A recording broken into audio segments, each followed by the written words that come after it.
دوسرا اختلاف آتا ہے ایمان اور کفر کا تو نہیں ہے، لیکن ہدایت اور گمراہی کا ہے۔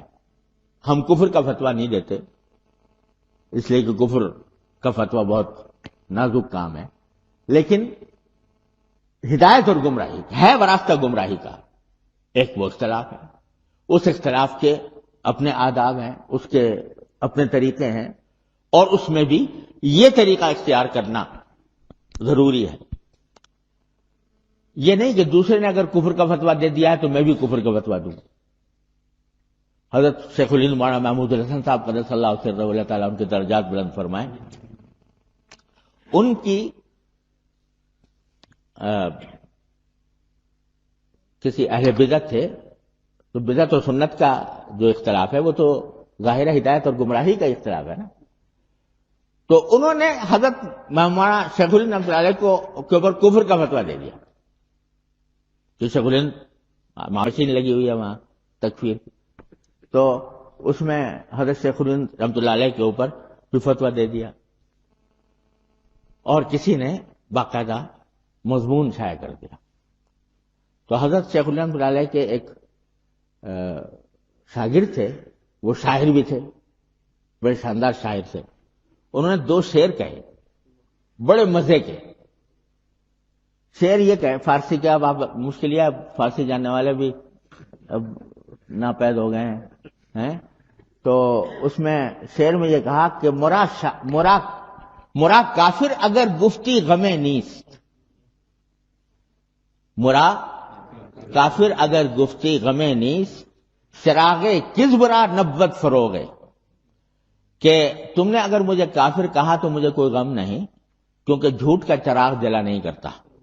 پہلے تو یہ کہا، پھر کہا کہ مسلمانت، تم نے مجھے کافر کہا، جھوٹ کا چراغ جلتا نہیں، مجھے غم نہیں، لیکن اس کے جواب میں تمہیں مسلمان ہی کہوں گا۔ مسلمانت بخانم در جوابش، دروغے را جزا باشد دروغے، کیونکہ میں مسلمان اس لیے کہوں گا تم کو کہ جھوٹ کا بدلہ جھوٹ ہوتا ہے، جھوٹ کا بدلہ جھوٹ۔ تو تم نے مجھے کافر کہا تو یہ جھوٹ تھا، تو میں تمہیں مسلمان کہتا ہوں یہ بھی جھوٹ، تو جھوٹ کا بدلہ جھوٹ۔ تو مرا کافر اگر گفتی غم نیست، چراغ کذب را نبوت فروغے، مسلمانت بخانم در جوابش، دروغے را جزا باشد دروغے۔ یہ شعر لکھ کے لائے وہ حضرت شیخ الہند کی خدمت میں کہ حضرت میں نے یہ لکھا ہے، آپ اس کے جواب میں یہ بھیج دیجیے۔ تو یعنی بڑا شاندار شعر کے اعتبار سے بھی، مضمون کے اعتبار سے بھی، ہر اعتبار سے۔ تو حضرت شیخ الہند نے سن کر ان کی داد دی کہ بھئی تم نے شعر تو بڑا اچھا کہا، اور شعر کے اعتبار سے یہ بڑا اچھا ہے، لیکن تم نے لپیٹ کر ہی صحیح اس کو کافر تو کہہ دیا، لپیٹ کر کہا لیکن کافر تو کہہ دیا، کیونکہ تم نے کہہ دیا کہ مسلمان میں تجھے اس لیے کہہ رہا ہوں کہ جھوٹ بول رہا ہوں، تو لپیٹ کر ہی اس کو کافر کہہ دیا۔ اور یہ ہمارا شیوا نہیں ہے، یہ ہمارا شیوا نہیں۔ ہم تو اس قسم کے ہیں کہ جو وہ کچھ کہتا رہے، لیکن ہم اپنے جو موقف ہے اس سے ہٹیں گے نہیں، لہذا بدلا حضرت شیخ الہند نے، اب اس کو تبدیل کر لو۔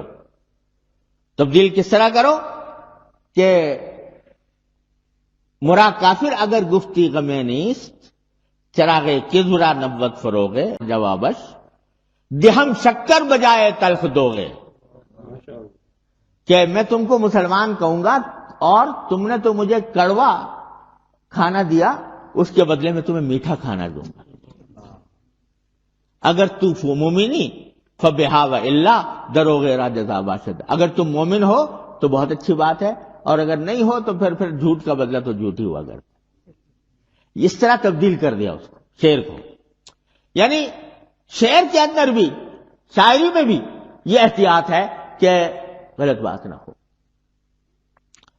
تو اس طریقے سے ہمارے حضرات نے یہ سکھایا ہے کہ اگر ہدایت اور ضلالت کا اختلاف ہو تو بھی اپنا طریقہ جو سنت کا طریقہ ہے، پیغمبروں کا طریقہ ہے، اس کو مت چھوڑو۔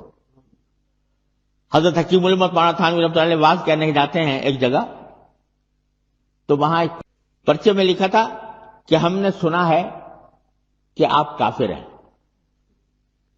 نمبر 1۔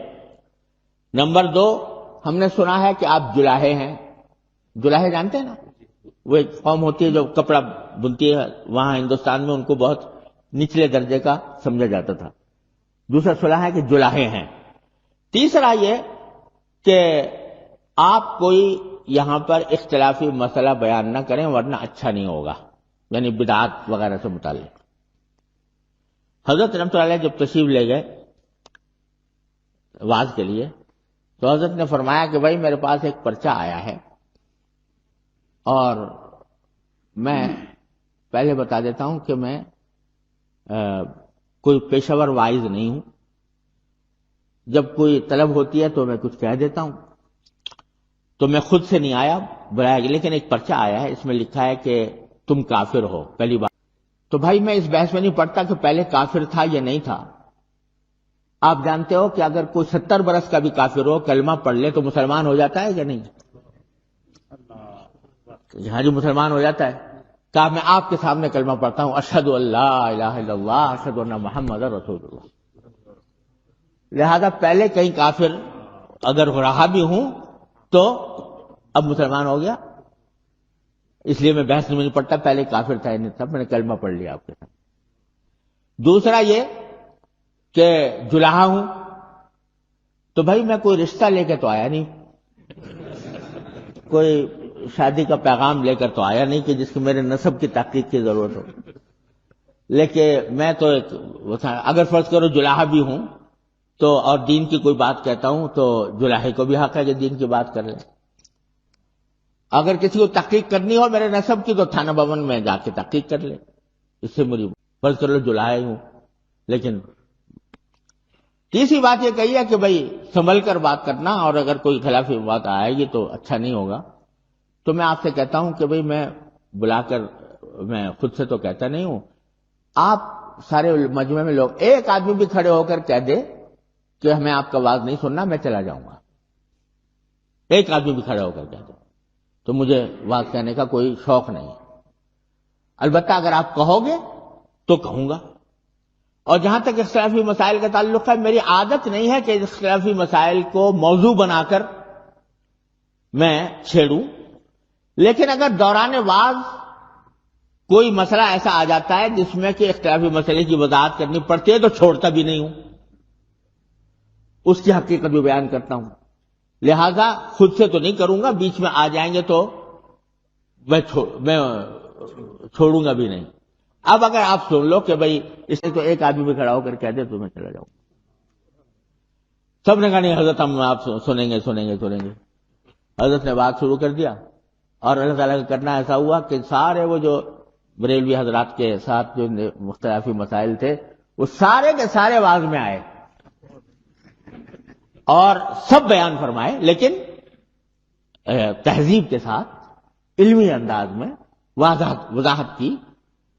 جب واز ختم ہو گیا تو کئی لوگ تو کھڑے ہو گیا کہ جی، ایک صاحب نے کہا جی میں گواہی میں مولودیہ تھا، قیامیہ تھا، اس واز کو سننے کے بعد میں توبہ کرتا ہوں۔ اور ایک صاحب تھے، انہوں نے کھڑے ہو کر کہا کہ مولانا یہ سارے مسئلے بیان کرنے کی ضرورت نہیں تھی۔ تو حضرت نے فرمایا بھائی میں تو سمجھا ضرورت تھی، اس واسطے میں نے بیان کر دیے، اب تو ہو گیا جو کچھ ہونا تھا، آپ اگر چاہیں تو کھڑے ہو کر تردید کر دیں اس کی، آپ کھڑے ہو آپ آ جائیں، کسی کو بلا لے کر۔ نتیجہ ایک پوری بستی کے اندر الحمدللہ اس کے نتیجے میں سنت کی اشاعت ہو گئی، بدعت سے نفرت ہو گئی۔